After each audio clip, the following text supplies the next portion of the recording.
E aí pessoal, beleza? Sejam bem-vindos ao canal. Hoje eu vou trazer um vídeo com os 3 pontos que têm contribuído para essa queda do Bitcoin. Lembrando que pode haver diversos fatores além desses pontos, mas eu acho que esses três têm mais destaque e é por isso que eu vou trazer esses 3 pontos hoje. O primeiro deles é a alta histórica que o Bitcoin teve. Em novembro do ano passado, o Bitcoin bateu a sua máxima histórica, chegando ali a ser negociado por volta de 69 mil dólares, em torno de 380 mil reais. O que observa depois de uma máxima? Se a gente pegar o passado do Bitcoin e olhar sempre depois de uma máxima, ele teve uma grande queda. Isso é porque, com essa alta muito expressiva que ele teve muita gente que ganhou muito dinheiro. E é normal que essas pessoas realizem o lucro e isso faz com que o Bitcoin caia. Geralmente, depois de uma grande alta, a gente observa uma queda em função dessa realização dos lucros. Então, esse foi o primeiro ponto, na minha opinião, que fez com que o Bitcoin caísse.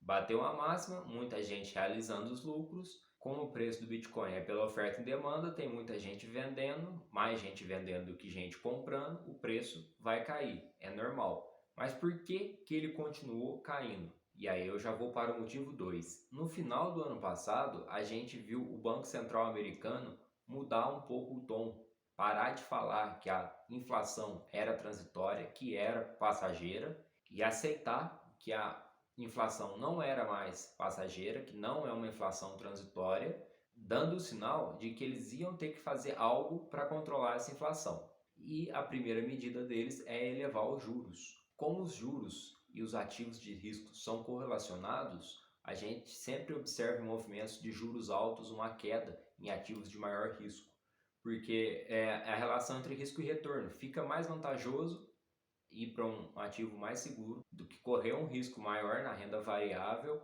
com um retorno às vezes assim não tão bom. Então, os investidores ponderam isso e alguns deles acabam migrando para a renda fixa.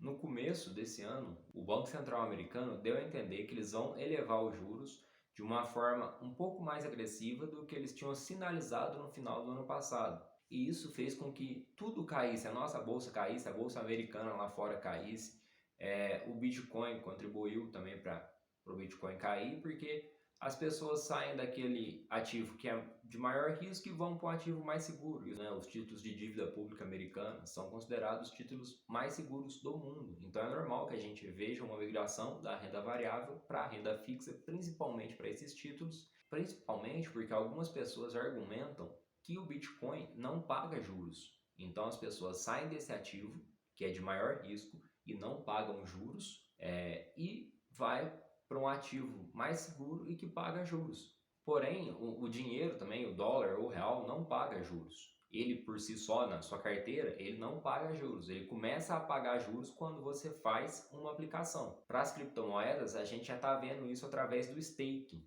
Né? Então é um ponto que pode mudar ao longo do tempo, porque agora as criptomoedas também estão pagando juros. Voltando, é normal a gente observar uma fuga de capital da renda variável para renda fixa, ainda mais porque estamos numa pandemia, então ainda é um cenário de incertezas, ainda mais aqui no Brasil, que tem eleição, é um cenário de muita incerteza e normal a gente ver as pessoas indo para um ativo mais seguro. E essa fuga de capital também, além da realização dos lucros, mais essa fuga de capital também contribuiu para que o Bitcoin continuasse caindo. O Bitcoin já caiu mais de 50% desde a sua máxima, é uma queda bem expressiva.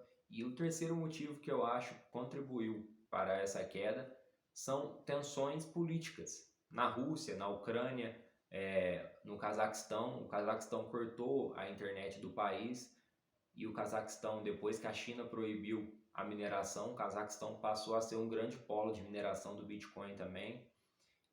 Igual quando a gente viu que a China proibiu, o Bitcoin teve uma queda. Com essa queda da internet no Cazaquistão, tivemos uma outra queda no Bitcoin e agora também tem a tensão entre Rússia e Ucrânia e a Rússia querendo proibir a mineração e as transações de criptomoedas no país. A Rússia também é um dos principais países mineradores de Bitcoin, então todos esses aspectos juntos fizeram que o Bitcoin continuasse caindo e talvez continue caindo por mais tempo.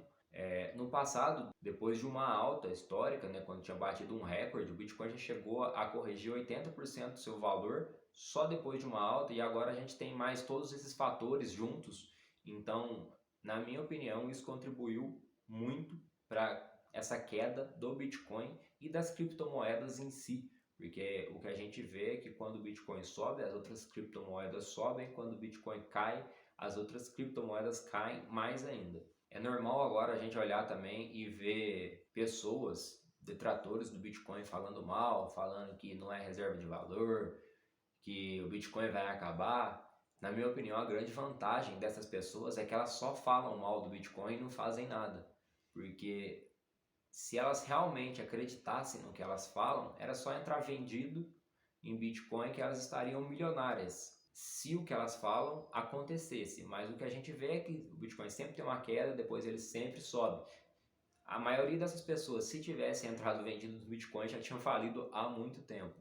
Na minha opinião, quem já tem criptomoedas deve manter, quem tem pouco é uma chance de ir aportando aos poucos, porque eu acho que essa queda pode continuar. E quem não tem, eu acho que é um bom momento de compra para se expor a esse mercado, agora que estamos com preços tão descontados. Tem dois indicadores que eu gosto muito, que é o Greed Fear Index, que mede a relação entre medo e ganância, e nesse momento a gente está no medo extremo. Sempre que esse medo chega perto de 10, costuma estar perto de um fundo do Bitcoin, mas pode ser que a gente ainda esteja longe, pode ser que o Bitcoin venha cair muito mais, mas sempre que esse medo chega perto dessa região, costuma estar perto de um fundo. Lembrando que o que aconteceu no passado não é garantia que vai acontecer a mesma coisa no futuro, mas sempre que estamos no medo extremo, costuma ser um bom ponto de compra. Outro indicador que eu gosto muito é o múltiplo de Mayer. Ele mede o preço do Bitcoin nos últimos 200 dias, ele faz uma média desse preço, e sempre que essa média está abaixo de 1, hoje a gente está em torno ali de 0,8 mais ou menos, sempre que estamos nessa região também costuma indicar um bom ponto de compra. Então eu vou continuar, como o Bitcoin caiu muito, a porcentagem que eu tenho em criptomoedas na minha carteira diminuiu, eu pretendo continuar aportando em Bitcoin, em criptomoedas, para rebalancear a minha carteira. Por hoje é isso, espero que tenham gostado do vídeo. Se gostarem, não deixe de se inscrever no canal, dar um like e comentar a sua opinião, o que você acha que vai acontecer com o Bitcoin e com as outras criptomoedas. Obrigado, até a próxima, tchau, tchau!